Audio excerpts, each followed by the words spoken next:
Hello everyone, magandang oras sa ating lahat. Welcome to my videos. Maraming salamat sa panonood at lalo na sa mga nag-subscribe. Thank you guys. At kung bago ka pa lang dito sa aking videos, huwag kalimutan mag-like, comment, share, and subscribe para updated ka sa aking mga bagong upload na mga videos na mayroong mga gandang kasaysayan at halaga tungkol sa ating mga barya.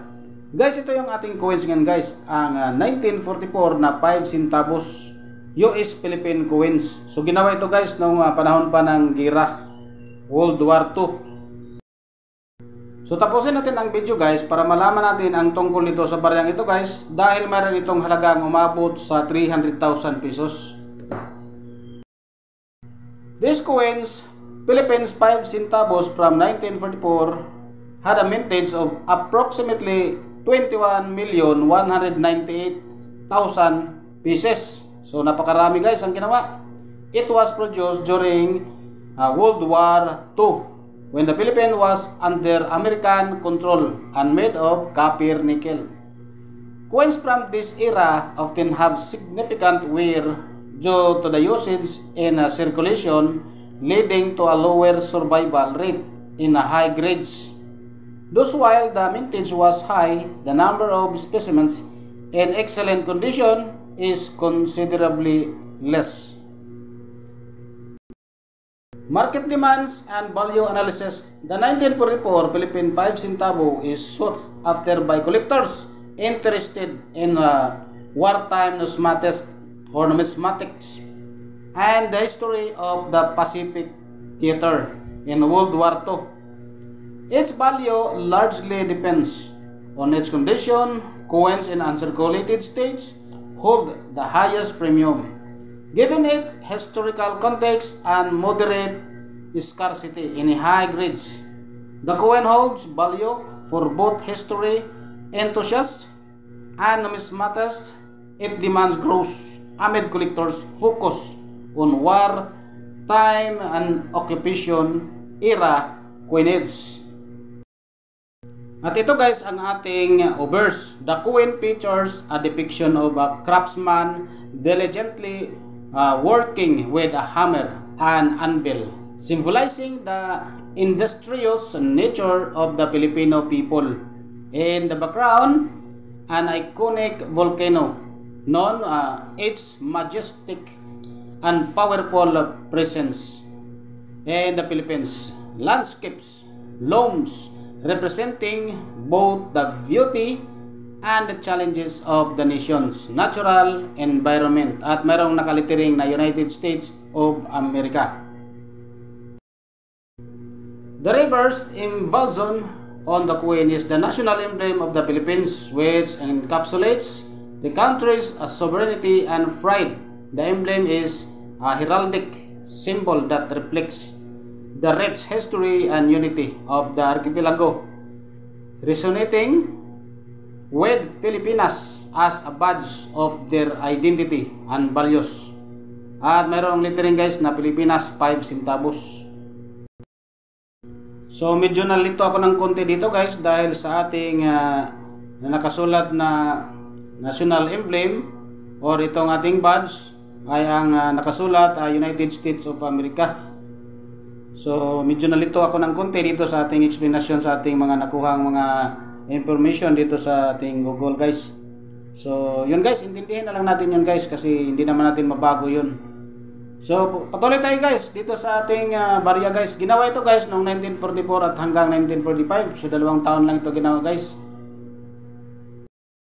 At meron itong composition guys na nickel brass. Mayroong copper na 65%, zinc niya ay 23%. At saka yung kanyang nickel ay 12%. So ang timbang nito guys ay umabot din ng 4.92 grams. Ang diameter ay 19 mm at ang thickness 2.4 mm. At tapos na itong na-demonetize guys. So sabay nating tingnan tong ating value update nito guys sa ating barya guys, ang 1944 at 1945. Sa ating 1944 guys, mayroon siyang 51% sa kanyang ginawa na 21,198,000 kapiraso, 190,000 kapiraso. May price din siya guys na ang good 9 pesos and 30 centavos, very good 29 pesos, fine 33 pesos, very fine 66 pesos, extra fine 66 pesos din, at about uncirculated 89 pesos. Dito naman sa uncirculated condition ay umabot din ng 190 pesos. Sa ating San Francisco Mint guys na 1944, mayroon siyang 44% sa ginawang 14,040,000 kapiraso. At mayroon ding price na good, 15 pesos. Very good, 15 pesos din. At ang fine, 25 pesos. Extra fine, 53 pesos. Ang very fine, 53 pesos. Extra fine, 61 pesos. About uncirculated, 150 pesos. Uncirculated condition, 240 pesos. At dito naman guys, sa ating 1945 ng San Francisco, mayroon siyang 41% sa ginawang 101,116,000 kapiraso. So sobrang dami pala itong ating 1945 guys. Dito naman sa kanyang price ay mayroong 13 pesos sa good, 18 pesos sa very good, at 18 pesos sa fine, 60 pesos sa very fine, 100 pesos sa extra fine, 180 pesos sa about uncirculated, at 1,200 sa kanyang uncirculated condition dito sa ating 1945 na San Francisco Mint. At dito tayo guys sa ating AB guys, ay mayroon itong naibinta noong 2018 guys, noong September 2018. Galing sa PCGS, mayroong gradong MS 66, ay umabot ng $600. So sa presence guys, sa ngayon sa price natin ay umabot ng 34,194 pesos. So napakataas guys. At anong May 8 din guys, 2024, sa ating 1945 din na San Francisco na 5 centavos, ay nabinta din ito guys. May 8, 2024, may grado din galing sa PCGS.